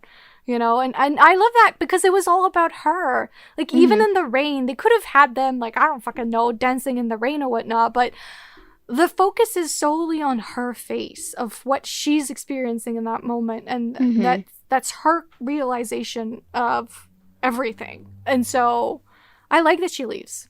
She's not expecting anything in return. She's like, well, I'm here, and I choose happiness, and so if you choose happiness too, come find it. In my room. Yeah. What did you think, S, about it? I think it kind of goes back to what Marge says, that this was, or what both of you guys said, that this was such a focus on her point of view throughout her journey. Yeah. So it was nice that she was the one that said it and laid it all out and be like, okay, you let me know when you're ready, when whatever you want to do. Yeah, with no expectations, right? Because nice. she's freeing herself of expectations, so she's also freeing him of expectations. She's like, this is my choice, but like, do whatever, you know? Like, yeah, I think like that was her finally being like, that's it. Like, this is what I think, this is what I believe. And like, she finally just like put herself out there, and like, I loved it. I thought it was like, she did it so well, and like her speech was so well done. Like, I don't know, I don't remember how it happened in the books, but like, just like the way speech in the book.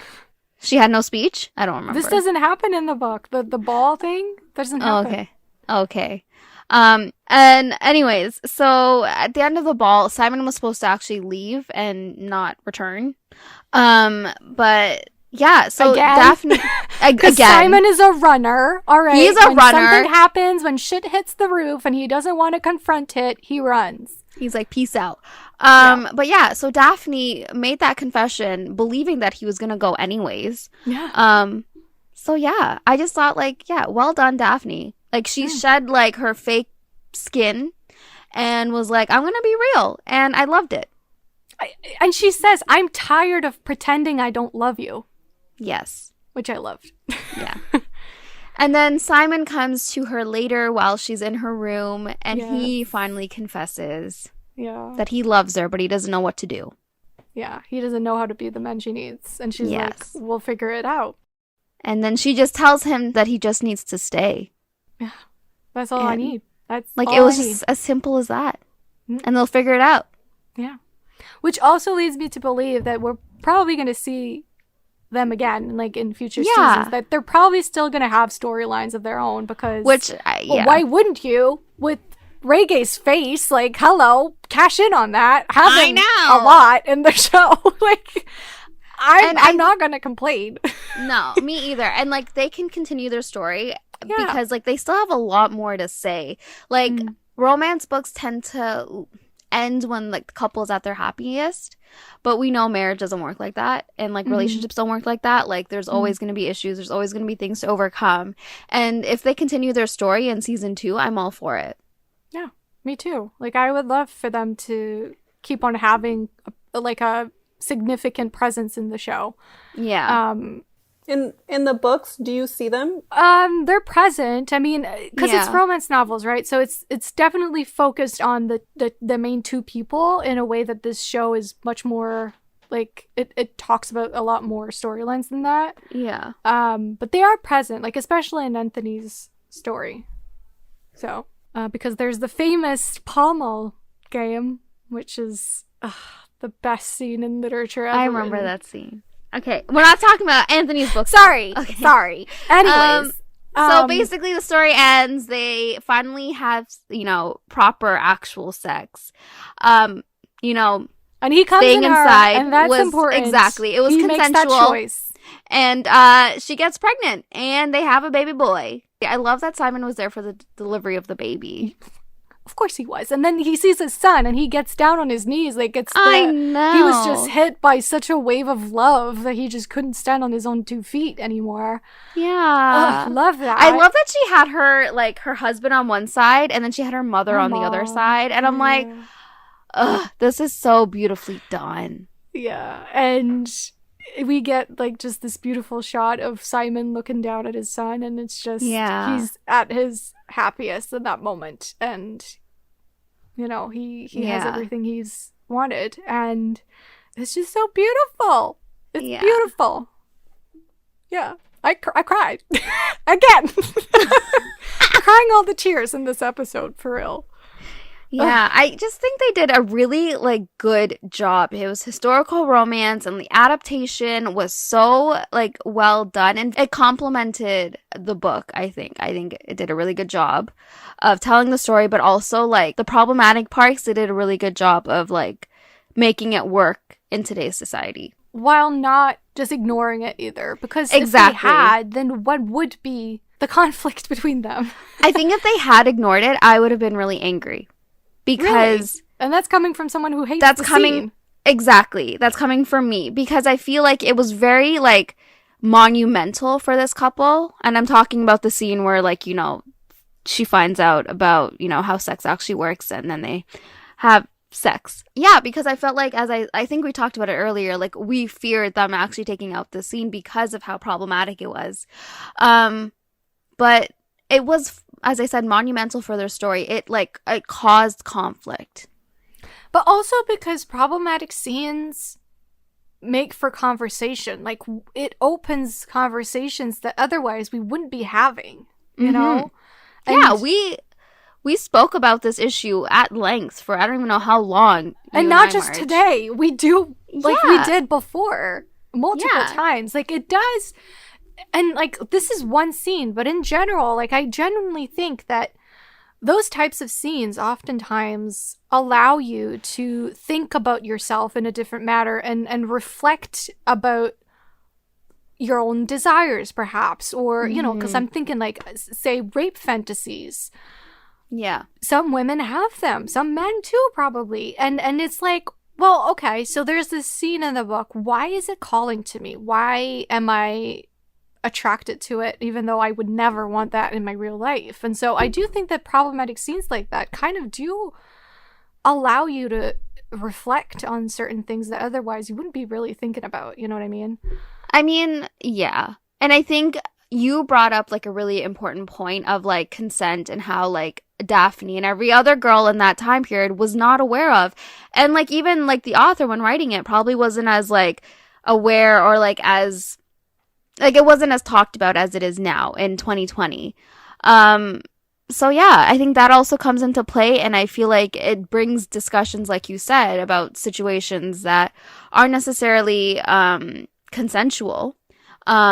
But in the context of this story and in this book, it wasn't something that was discussed because it wasn't something they were aware of.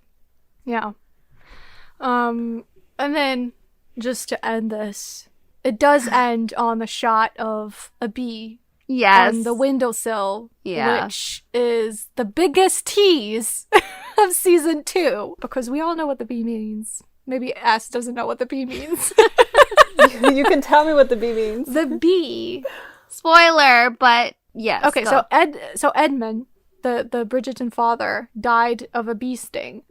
And so Anthony is afraid of bees, but like it's a phobia. You know what I mean? Like he's deathly afraid of bees.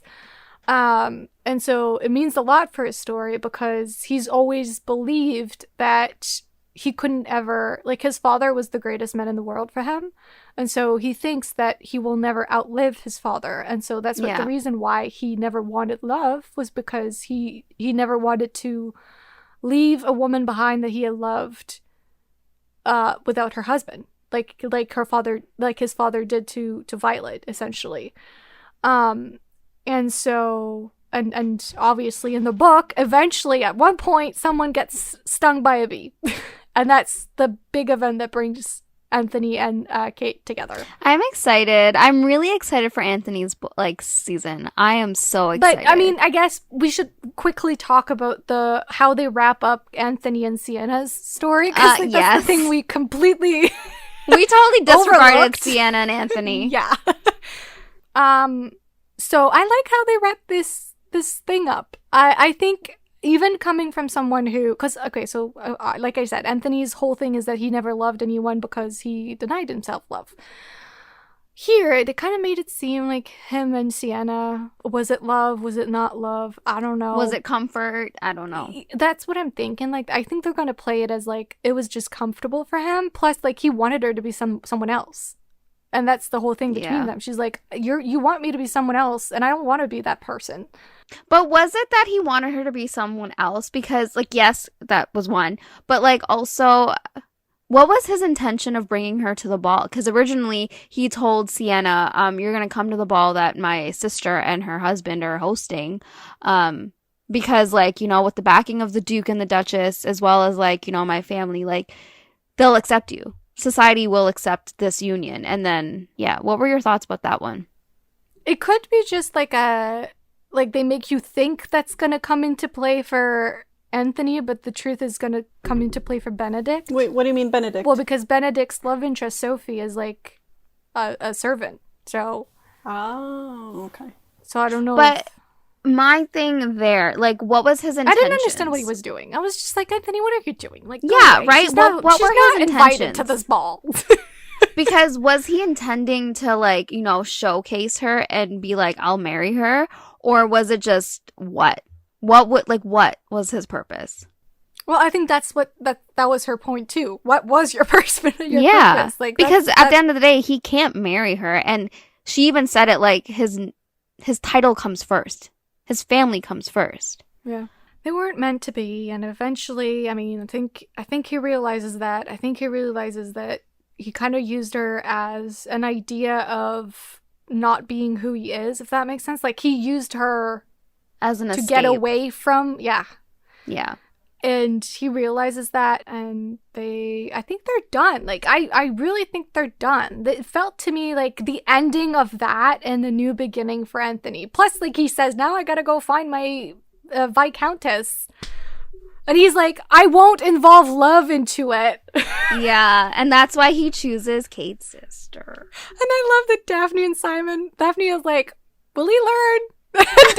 and Simon is like, nah. Yeah, I loved it. But Lady Whistledown. Who is Lady Whistledown? Is it Penelope? Or is it not? It is. Yeah, it's Penelope. Which I was really curious as to why they revealed it so soon.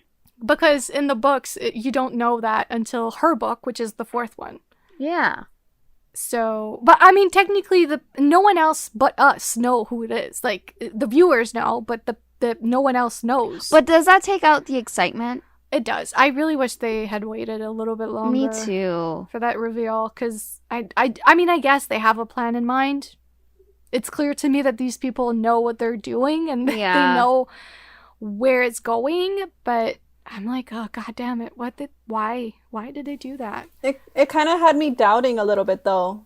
that she really is Whistledown. I thought maybe she could be someone that delivers Whistledowns. Oh. That she works for Whistledown, but she is not Whistledown. Yeah, and then she's kind of, But I feel like as as a viewer or like even as a reader, like Penelope being Lady Whistledown makes sense because one, she's a wallflower and she has all the time to observe and like look at people, but also she has the intel of her own house and also the intel of Eloise and her house. She's just like, she's well informed, but like no one notices her to notice that she's looking. Which, when you go back, you can see several scenes where she's looking at like what's going on between Daphne and Simon, and she's just lurking there watching people. So she was the one that revealed that Marina was pregnant. Do you think she regrets it? Because after because she finds Marina on the floor. I mean, she did that knowing it would ruin her own family. Yeah, that's another thing too. I think she did that because she cares about Colin and knew that was the only way that would end, because she did ask Marina. She did confront Marina and ask her to tell Colin, and she wouldn't. So she thought that was her last resort. And do you think it was as like selfless as like, you know, saving Colin? Or like do you think it was just she also didn't want Colin to get married to someone? I think it was both. Yeah. But, I mean, she did ruin her own family in the process, so. But, like, her family also wasn't the nicest to her as well. Like, they always made fun of her weight, of her looks, of, like, you know, I mean, all Penelope of that. herself does that in Lady Whistledown. Like, she's, like, the person that gets the most, like, insulted in Lady Whistledown for, like, what she looks like is Penelope. Like, so you can say that she's being mean about everyone, but she's being mean about herself the most. Because it's like she's literally just parroting back what people have said to her and what they believe of her, and also what she probably believes of herself. I think it runs deeper than that. She's very aware that her dresses look awful. Ugh. Why the yellow? She wears, at one point, they're at this garden party, the Queen's garden party, and she's wearing this pink dress with, like, roses in her hair, and she looked really pretty. Yeah. I was like, this is what she deserves. And obviously, I'm hoping that changes as the story progresses, which I'm pretty sure it will. Yeah, it does. Okay, one thing I wanted to talk about, but we don't have to at all include it in the podcast, but I just like wanted your thoughts on it. So this is one thing that made me really dislike the show. And like, you know, this is why I can't say I loved it. Okay, so my question, so the question of like color and color blindness. So we went into the show believing that it was a colorblind show, meaning like, you know, we're not choosing people based on color, right? And we're not looking at them like they're a colored man. Simon was not supposed to appear black. I mean, did they sell white it that or way? any other color? But later on in the show, yeah, they did sell it like that. Later on in the show, they mentioned that the king married a black woman, thus making it possible for people of color to be a part of the London Ton. So then that negates literally everything that they taught us to believe of the show. But then also it made for very awkward situations and uncomfortable situations. One being when Portia slaps Marina. I don't know. And then another situation that I had, like, that literally rubbed me the wrong way, that I, like, had to pause the show for a second because I didn't know where it was going, was when the old man, one of her suitors, came and, like, ended up looking at her like she was cattle, you know, making sure, like, her body was shaped well, her age was at the proper age to, like, you know, produce a child, her teeth, he made her open her mouth. And as I said, she's a black woman during the time of slavery. As they did to slaves when they were wanting to buy slaves. Like, yeah, so I get that. Yeah. That's where I'm getting at. Like, I just, no, that's fair criticism. And I do think we can include this. Like, this is a fair conversation. Yeah. And I wish they hadn't included that. Like, I understand what they were going for. Like, this whole idea of love conquers all, blah, blah, blah. Mm-hmm. But I agree with you that it did make for certain awkward situations. Another thing that I've seen pointed out, and I do think it's important to mention it, is the fact that they casted people of color, and yet the dark-skinned women are all in the back. Exactly. And they don't talk. And so I do hope that this is something that they take into account for season 2 and rectify in some way, that they have more black-skinned people having roles. Because, like, there was the father, but he was an awful man. And then the one young lady of color has a terrible story that's only going to get more terrible. But, I mean, Lady Danbury was darker skinned, and she was pretty prominent in the story. She was. But again, I feel like that's just, like, you know, picking at straws at this point. Yeah, but you know, like I'm not gonna write off a whole show for that. No, I do think of course that there's not. room to improve, and I only hope that they see that and they think, well, yeah, we made a mistake here, and we're gonna. But I do think it was necessary to acknowledge that issue as Marina being a black woman and being looked at like as a slave owner would look at a black woman. But that's like the one thing that was stopping me from absolutely loving the show because of that. But, like, I think that was just my own, like, point of view. That's and like fair. No. But I agree. Like, that's good that you brought it up, you know? Mm-hmm. That is fair. And I really, truly hope that they realize that and change it in coming seasons. Yeah. Because, like, I don't know, going back to, like, color blindness, like, if we were looking at the show as it being colorblind, like, it wouldn't necessarily be the same connotation. Color blindness doesn't exist, and I think that's what they were going for. Like, they couldn't have done that because they would have. It's kind of like a what's it called? Like a damned if you do, damned if you don't type of situation. It's like if you don't acknowledge color at all, that's people are gonna point that out and be like, that's dumb. And if they do, then it creates also awkward situations. And they should have made it like their duty to not have situations like this. So I think what they tried to do is like mention it, have it be a thing without having it overpower the whole show. Because, you know, Reggae's thing, like Reggae talked about this at length. He was like, I am allowed in this world to not be a slave. Like, that is not the only role that I can have in this TV show. I'm a love interest. I'm a man of influence and power and money. And I was gonna say, and he did an amazing job. Like, I really don't think color should have came into this discussion in terms of like who was the best fit to play Simon, because like Reggae really did an amazing job at this role. So, you know, it does show happiness for people of color, although it's not Marina, poor girl. I know. So I just wanted to talk about that. It's a complex situation for sure. Yeah.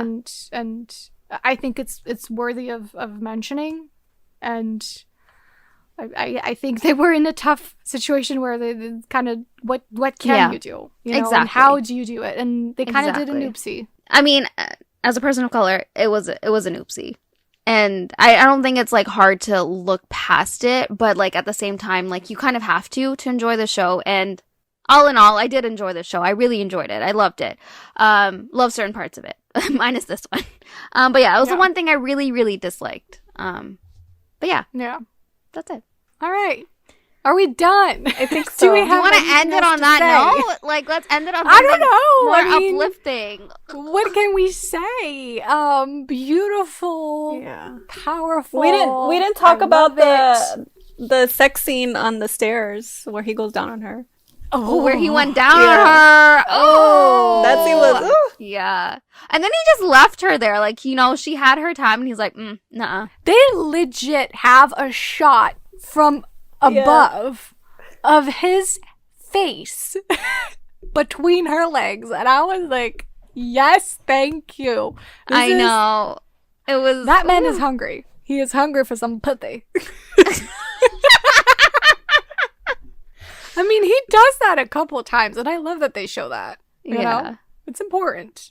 I will say, though, one thing that kind of irked me with some of the sex scenes, like, this man literally would just, like, make out with her, take off her clothes, and, like, just go in there. And I'm like, where's the foreplay?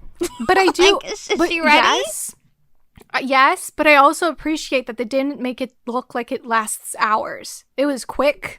You know, it didn't like, it was realistic in that way. It's like, yeah, I mean, boom and done, ma'am. Like, it's not always hours and hours of lovemaking because he, like, is the champion of holding it in. You know what I mean? Like, that's true. But at the same time, my poor Daphne, I hope she was ready. But I'm pretty sure if that was your husband, you know, just looking at him would make you ready. In the book, there is no foreplay. He just shoves it in. in one go. No preparation, no like easing it in bit by bit. It's just ramming Simon. it in. Yeah. So I love the sex scenes. I love how they did them. I really, really do. I think they were very tasteful and like really respectful. All right. Are we ready to end this? Finally. My voice is really 10 going hours later. We probably forgot a whole lot of things. Apologies. Apologies. That's all I can say about that. I mean, I'll probably be editing this and thinking like, oh my god, I can't believe we didn't mention that. I mean, we're always here. We're always going to be talking. If there's something like you thought we missed and, wanted to hear our thoughts on it, let us know. Because we'll for sure talk about it. I'm seconds away from starting the Bridgerton podcast, so... Oh, God. Just me, myself, and I talking to no one about how much I love this thing. If you could pick between the brothers, who would you pick? Anthony. What about you? I think I'd pick Colin. Really? Huh. Yeah, I would choose Anthony. But if Simon was in the mix, I mean... Simon cannot be. Simon just is a god. Who created Reggae's face? That's what I want to know. I mean the TV show Simon. Yes.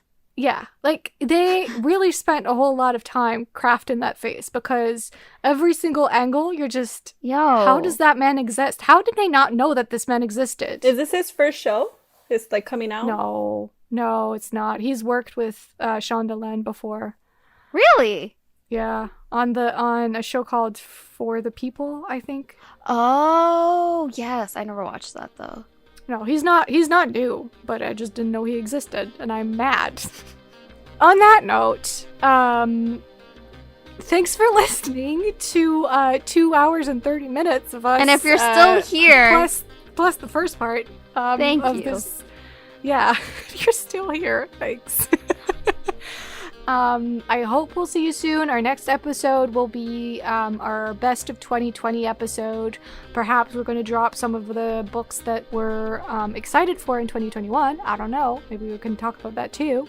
You can find us on social media at Romancing the Monsters Podcast on Instagram, as well as the RTM Pod on Twitter.